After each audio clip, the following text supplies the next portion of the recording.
समुद्र में उठने वाली लहरों के सामने किनारे पर एक गुरु का बड़ा ही अद्भुत आश्रम था। जितना अनुभूति आश्रम था उससे कहीं ज्यादा अद्भुत वहां पर रहने वाले गुरु थे। उस सन्यासी ने अपना पूरा जीवन विज्ञान और अध्यात्म के नाम पर लिख दिया था। संध्या समय पास के ही गांव से कुछ युवक उस सन्यासी के उपदेश सुनने के लिए उस आश्रम में पहुंच जाते थे। एक दिन संध्या उपदेश में एक युवक ने गुरु से एक सवाल किया। उसने कहा कि गुरुदेव, मन बड़ा ही विचित्र है। मैं बार बार अपने आप से ये बोलता हूँ कि ये गलती मैं इस बार नहीं करूँगा, लेकिन हर बार मैं वही गलती दोबारा से दोहरा देता हूँ। सोचता हूँ कि अतीत में जो गलतियां मुझसे हुई है उनके लिए मैं पश्चाताप ना करूं, लेकिन मेरा मन हमेशा पीड़ा से भरा रहता है।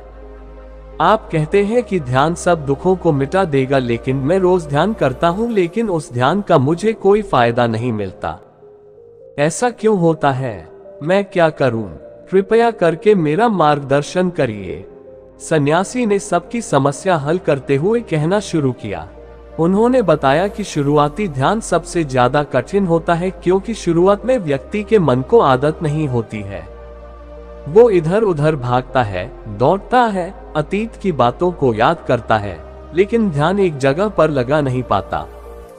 प्राचीन समय में जब भी कोई शिष्य अपने गुरु के पास ध्यान सीखने के लिए आता था तो वो गुरु उस शिष्य को ब्रह्म मुहूर्त में ध्यान लगाने के लिए कहा करते थे, क्योंकि ब्रह्म मुहूर्त सृजन का समय होता है। इस समय सारी प्रकृति एक नए दिन की शुरुआत करती है। पक्षी पेड़ों पर कलरव करने लगते हैं और मुर्गे बांध देने लगते हैं। कमल खिल उठता है और पूरी प्रकृति एक सौंदर्य से भर जाती है।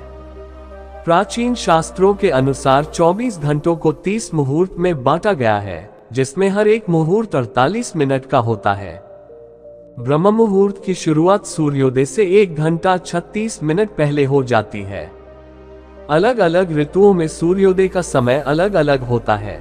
इसी प्रकार ब्रह्म मुहूर्त का समय भी अलग अलग ऋतुओं के हिसाब से अलग अलग होता है। गर्मियों के दिनों में अगर सूर्य 6 बजे उदय हो रहा है तो ब्रह्म मुहूर्त की शुरुआत इससे 1 घंटा 36 मिनट पहले यानी कि 4:24 पर हो जाती है, और वहीं पर सर्दियों में सूर्य अगर 7 बजे उगता है तो ब्रह्म मुहूर्त की शुरुआत 5:24 पर होती है। आसान भाषा में अगर बात करें तो 4 बजे से 6 बजे का समय ब्रह्म मुहूर्त का ही समय होता है। ये वो समय होता है जब मंदिर के पट खुल जाते हैं। ऋषि मुनि नदियों में स्नान करने के पश्चात ध्यान साधना में लीन हो जाते हैं। यही वो समय होता है जब कमल भी खिल उठता है, मंदिर के पट खुल जाते हैं। चलिए विस्तार से समझते हैं कि इस समय हमारे शरीर में क्या बदलाव आते हैं।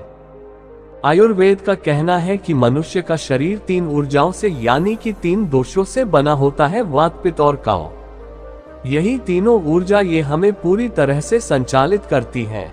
अगर इन दोषों का संतुलन हमारे शरीर में बिगड़ने लगता है तो हम तरह तरह की बीमारियों से ग्रस्त हो जाते हैं। इन तीनों में से सबसे मुख्य ऊर्जा होती है वात की।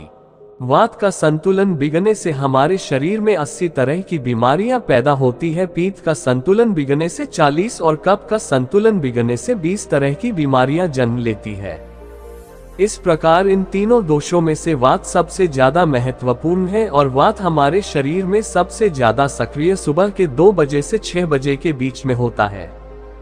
यानी कि ब्रह्म मुहूर्त से पहले उठने वाले लोगों का वात हमेशा संतुलन में रहता है, और इसी वजह से उनका पेट अच्छे से साफ होता है। उन्हें कोई बीमारी नहीं होती, वो हमेशा ऊर्जा से भरे हुए रहते हैं। उनका मुख कमल की तरह चमकता रहता है, उनमें असीम सौंदर्य पैदा हो जाता है। ब्रह्म मुहूर्त में उठने वाले लोग हमेशा आनंद में रहते हैं और किसी भी काम को वो ध्यान बना लेते हैं। जो भी बुद्धिमान आदमी होता है वो इस समय को व्यर्थ नहीं गवाता। अष्टांग हृदय, जो कि आयुर्वेद की एक श्रृंखला है, उसमें लिखा हुआ है कि खुद को जानने के लिए सबसे योग्य समय ब्रह्म मुहूर्त का ही होता है। जो लोग ध्यान में गहरे उतरना चाहते हैं, खुद की खोज करना चाहते हैं, उन लोगों के लिए ब्रह्म मुहूर्त का समय किसी वरदान से कम नहीं होता है। ये वो समय होता है जब पूरी प्रकृति एक नई शुरुआत करती है। इसलिए जो अतीत होता है वो पीछे छूट जाता है। दिन में और किसी समय ध्यान करने से आपको विचार परेशान कर सकते हैं और आप ध्यान को लगा नहीं पाएंगे। लेकिन ब्रह्म मुहूर्त में जब दिन की शुरुआत होती है तो आपका मन और मस्तिष्क पूरी तरह से खाली होता है और ध्यान में उतर पाना उतना ही आसान होता चला जाता है। एक बार तथागत यानी कि बुद्ध के प्रिय शिष्य आनंद ने उनसे पूछा था कि हे तथागत, ब्रह्म मुहूर्त का समय आपके लिए कितना महत्वपूर्ण होता है। इस पर तथागत ने उत्तर दिया था कि जिस प्रकार मछली के लिए जल महत्वपूर्ण होता है, उसी प्रकार आनंद, ध्यान और शून्यता का जीवन जीने के लिए ब्रह्म मुहूर्त में सही समय पर जागना और जागने के बाद ध्यान में उतरना बहुत जरूरी होता है। अगर आपकी यात्रा आनंद की तरफ नहीं है, आप दुखों में, कष्टों में अपना जीवन जीना चाहते हैं, तो आपके लिए ब्रह्म मुहूर्त का कोई महत्व नहीं है। लेकिन अगर आप अपने जीवन में आनंद चाहते हैं, खुशी चाहते हैं, हमेशा ऊर्जा से भरा हुआ महसूस करना चाहते हैं, तो ये जरूरी हो जाता है कि बुद्धिमानों की तरह आपको भी ब्रह्म मुहूर्त का पूरा उपयोग उठाना चाहिए। सभी युवक ध्यानपूर्वक सन्यासी की बातें सुन रहे थे। सन्यासी ने ब्रह्म मुहूर्त पर वैज्ञानिक दृष्टिकोण पेश करते हुए सभी युवकों को बताया कि हमारे मस्तिष्क के ऊपरी हिस्से पर पीनियल नाम की एक ग्रंथि होती है जो कि मेलाटोनिन नाम का एक हार्मोन रिलीज करती है, जो हमारे शरीर में आनंद की उत्पत्ति का कारण होता है।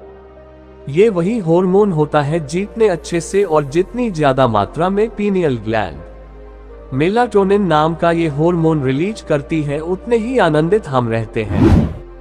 लेकिन जैसे ही हम सूर्य के संपर्क में आते हैं, ये मेलाटोनिन नाम का हार्मोन अपने आप नीचे गिरना चालू हो जाता है और इसी वजह से जो लोग देर से उठते हैं, अक्सर ऐसे लोग बिना कोई कारण ही तनाव में रहते हैं। उन्हें खुद समझ में नहीं आता कि उनके अंदर तनाव किस बात का है। छोटी छोटी बातों पर गुस्सा आना, चिड़चिड़ापन, ये सारे स्वभाव उनके अंदर पाए जाते हैं। शरीर और मन मस्तिष्क की ये सारी प्रक्रिया मेलाटोनिन नाम के हार्मोन का पीनियल ग्लैंड द्वारा ठीक से रिलीज न हो पाना, इसी के कारण कुछ इंसानों का भाव ऐसा हो जाता है। ब्रह्म मुहूर्त के बाद का मुहूर्त समुद्रम नाम से जाना जाता है, जिसमें शरीर और मन की मूवमेंट होती है। इस समय पीठ पर सूर्य की किरणें सीधी आती है और सेरोटोनिन नाम का एक हार्मोन रिलीज होता है, जो हमारे मन और मस्तिष्क में ऊर्जा पैदा करता है, एक ताजगी पैदा करता है, जिससे हम दिन के सभी काम कर पाते हैं। चरक संहिता में लिखा हुआ है कि जो व्यक्ति रोजाना ब्रह्म मुहूर्त में उठता है, उसकी उम्र बढ़ने की रफ्तार धीमी हो जाती है। यानी जिन लोगों के चेहरे पर समय से पहले झुर्रियां आने लगी है, उनके बाल पकने लगे हैं। ऐसे लोग अगर नियमित रूप से ब्रह्म मुहूर्त में जागने का अभ्यास करें तो कुछ ही समय में वो पाएंगे कि उनके चेहरे की झुर्रियां और उनके बाल पूरी तरह से ठीक हो चुके हैं। एक युवक ने सन्यासी से सवाल किया कि गुरुदेव, कुछ लोग ब्रह्म मुहूर्त में नहीं उठ पाते हैं, ऐसे लोग किस प्रकार पर अमूर्त में उठने का अभ्यास कर सकते हैं? कृपया करके उसके बारे में मार्गदर्शन करें। सन्यासी ने कहना शुरू किया कि ब्रह्म मुहूर्त में जागने के लिए इस जरूरी हो जाता है कि पिछली रात्रि आप सही समय पर निद्रा में चले जाएं। अगर आप सही समय पर नींद नहीं लेंगे तो आप ब्रह्म मुहूर्त में पूरी ऊर्जा के साथ नहीं उठ पाएंगे। आप ब्रह्म मुहूर्त में उठने के बाद भी थका थका महसूस करेंगे। आपको नींद आएंगी, झपकी आएंगी और आप पूरी तरह से ध्यान नहीं लगा पाएंगे। इसलिए जरूरी हो जाता है कि ब्रह्म मुहूर्त के समय का पूर्णतः उपयोग करने के लिए आप योग निद्रा का अभ्यास करें। क्यों योग निद्रा में नींद गहरी होती चली जाती है और कुछ ही समय में आपकी नींद पूरी हो जाती है। जो लोग योग निद्रा का अभ्यास करना चाहते हैं, उनके लिए एक गाइड मेडिटेशन हमने अपने चैनल पर अपलोड किया हुआ है। उसका लिंक हम वीडियो के आखिर में डाल देंगे। आप चाहें तो सोने से पहले उस निर्देशित ध्यान का पालन कर सकते हैं, जिससे कि आप योग निद्रा का अनुभव कर पाएंगे और आपकी नींद पहले से ज्यादा अच्छी और गहरी होती जाएगी। युवक ने अगला सवाल पूछा कि गुरुदेव, ब्रह्म मुहूर्त में किस प्रकार की दिनचर्या का पालन करना चाहिए? सुबह उठते ही सबसे पहले क्या करना चाहिए और किस प्रकार ब्रह्म मुहूर्त के समय का पूरी तरह से उपयोग करना चाहिए? सन्यासी ने सबको चेतावनी देते हुए समझाया कि जितने भी योगी महात्मा होते हैं, सन्यासी होते हैं, वो ब्रह्म मुहूर्त में स्नान और सोचते आदि करने के बाद सीधा ध्यान में बैठते हैं, क्योंकि इस समय ध्यान करना सबसे आसान होता है। विचारों का भटकाव सबसे कम होता है, क्योंकि इस समय दिन की शुरुआत हो रही होती है, नया सृजन हो रहा होता है। इस समय पूरा वातावरण शून्यता से भरा होता है, तो इस समय 15 मिनट का किया हुआ ध्यान पूरे दिन में 2 घंटे किए हुए ध्यान के बराबर हो जाता है। आप सिर्फ 15 मिनट ध्यान करने के बाद वही अनुभव कर पाएंगे जो एक योगी, जो एक सन्यासी, जो एक महात्मा, जो एक गुरु गहरे ध्यान में जाने के बाद अनुभव करता है। तो सबसे पहले ब्रह्म मुहूर्त में उठने के बाद स्नान और सोच इत्यादि करने के बाद सीधे ध्यान में प्रवेश कर ले। कोई भी ध्यान आप कर रहे हो, किसी भी प्रकार का आप ध्यान कर रहे हो, इससे कोई मायने नहीं है।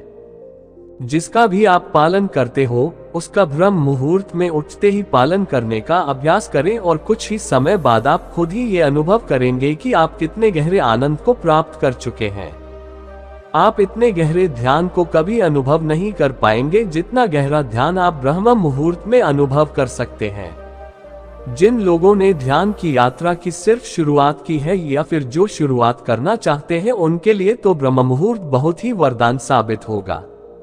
सन्यासी ने चेतावनी देते हुए बताया कि कुछ लोग ब्रह्म मुहूर्त में जागने के बाद भी उस समय का सही उपयोग नहीं करते हैं। कुछ लोग अपना मोबाइल फोन यूज करने लगते हैं, तो कुछ लोग किसी से बातें करने लगते हैं। लेकिन इस समय अगर आपका टहलने का मन हो रहा है ध्यान करने के बाद, तो आप अपने चप्पल या जूते निकालकर हरी घास पर घूमें। इससे आपकी त्वचा और आपकी आंखों को बहुत ही लाभकारी फायदे मिलेंगे। ध्यान और 2 योग आसन करने के बाद एक व्यक्ति को शारीरिक अभ्यास जरूर करना चाहिए ब्रह्म मुहूर्त में, क्योंकि ब्रह्म मुहूर्त में जब हमारे शरीर से पसीना निकलता है तो हमारे रक्त तक शुद्ध वायु यानी कि ऑक्सीजन पहुंचती है, जो हमारे रक्त संचार को बेहतर कर देती है और हमारे शरीर की सारी गंदगी बाहर आ जाती है। शारीरिक अभ्यास करने के बाद आप पूरे दिन चुस्त रहेंगे। आप बिल्कुल भी आलस्य नहीं करेंगे, थका थका महसूस नहीं करेंगे। जिससे भी मिलेंगे जिंदादिली से मिलेंगे, लोग खुश हो जाएंगे। आपके पास बैठकर आपसे बातें करके लोग मंत्रमुग्ध हो जाएंगे। और यही सफलता का सबसे बड़ा मंत्र होता है। जो लोग सुबह उठकर ध्यान और शारीरिक अभ्यास मात्र कर लेते हैं, वो जीवन में बड़ी से बड़ी उपलब्धियां हासिल कर सकते हैं। आखिर में सन्यासी ने सभी युवकों को समझाते हुए कहा कि ब्रह्म मुहूर्त का समय हमारे जीवन का सबसे कीमती समय होता है, इसलिए इस समय को दूसरी गतिविधियों में बर्बाद मत करो। इस समय को तुम अपनी आध्यात्मिक और मानसिक उन्नति के लिए बहुत अच्छे से इस्तेमाल कर सकते हो और इसका सदुपयोग कर सकते हो। इसके बाद सन्यासी सभी को प्रणाम करके वहां से प्रस्थान कर गए। तो दोस्तों, उम्मीद करता हूँ आपको इस कहानी से एक अच्छी सीख मिली होगी। ये कहानी आपको कैसी लगी हमें कमेंट बॉक्स में कमेंट करके जरूर बताएं और इस कहानी को अपने दोस्तों के साथ जरूर शेयर करें। धन्यवाद।